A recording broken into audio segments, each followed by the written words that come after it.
myself am strange and unusual. Don't ever laugh as a hearse goes by.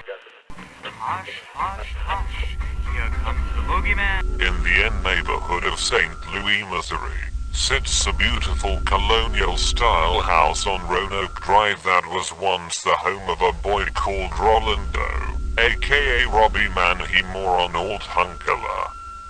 It looks normal on the outside, with an all-brick exterior and white shutters framing the windows. Huge trees and neatly manicured bushes dot the yard. Yet one of the most extraordinary horror stories turned urban legends in American history transformed this house into a landmark for the macabre, and provided the true story of the Exorcist. This story is the true story of the Exorcist. Begins in the late 1940s in suburban Washington, D.C., with a family. Their 13-year-old boy, believed to be named Ronald Hunkler, later referred to pseudonymously as Rolando or Robbie Manhe, was despondent over the loss of his beloved Aunt Harriet. Harriet was a spiritualist who taught him many things, including how to use a Ouija board. In early January 1949, shortly after Harriet's death, Ronald Hunkler began to experience strange things. He heard scratching sounds coming from the floors and walls of his room. Water inexplicably from pipes and walls. Most troubling of all was that his mattress would suddenly move.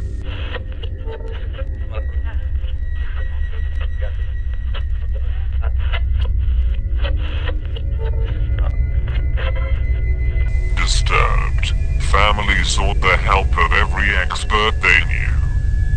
The family consulted doctors, psychiatrists, and their local Lutheran minister, but they were no help.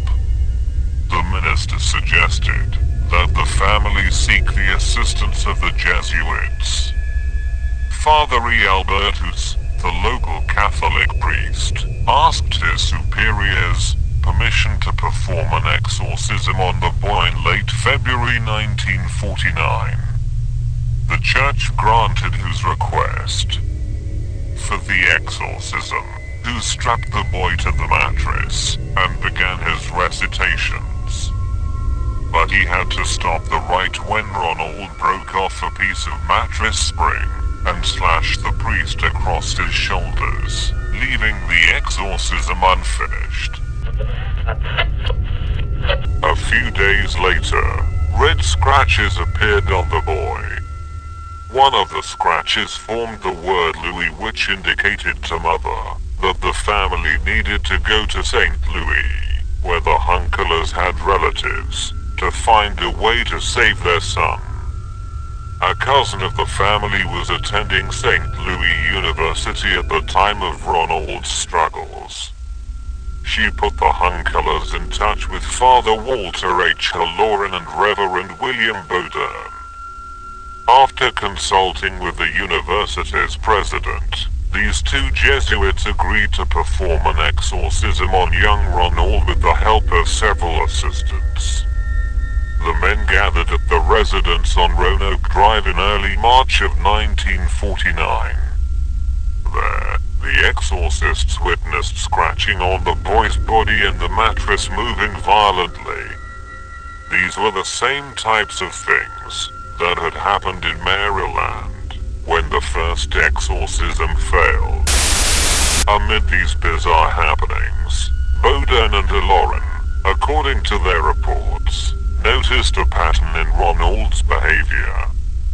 He was calm and normal during the day, but at night, after settling in for bed, he would exhibit strange behavior, including screaming and wild outbursts.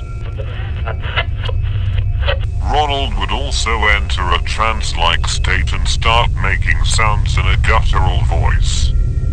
The priests also said they saw objects mysteriously flying in the boy's presence, and noted that he would react violently when he he saw any sacred object presented by the attending Jesuits. All of these details from the true story of the Exorcist made it into the film. But there were more that didn't. At one point during this week's long ordeal, Boden reportedly saw an X appear in scratches on Ronald's chest, which the priest believed signified the number 10. In another incident, a pitchfork-shaped pattern of red lines moved from the boy's thigh and snaked down towards his ankle. These types of things happened every night for more than a month. Once, a red X appeared on Ronald's chest, leading the priests to believe he was possessed by 10 demons.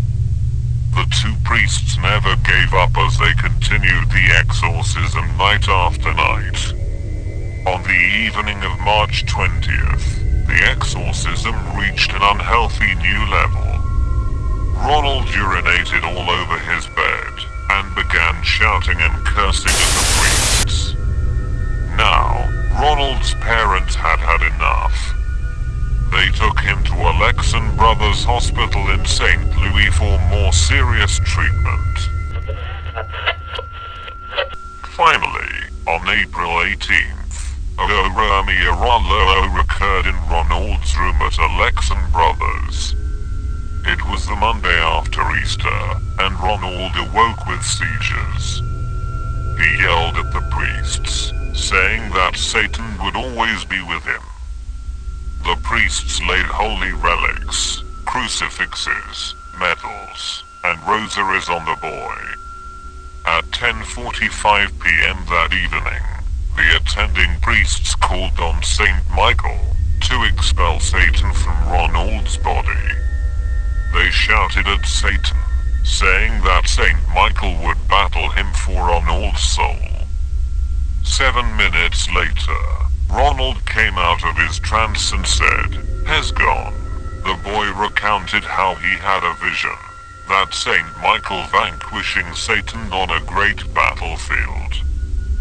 Following the exorcism of Rolando, his family moved back to the East Coast.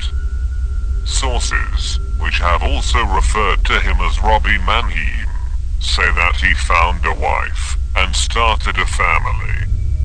He named his first son Michael after the saint believed to have saved his soul. If Roland is still alive today, he would be in his mid-80s. William Boden died in 1983 after serving the Catholic Church for decades. Walter Halloran lived until 2005, when he died of cancer. He was the last surviving member of the main team that had performed the exorcism of Rolando. Following the St. Louis exorcism, the room in Alexan Brothers Hospital was boarded up and sealed. The entire facility was torn down in 1978. The house where the family lived in Maryland is now an empty lot, after it was abandoned in the 1960s.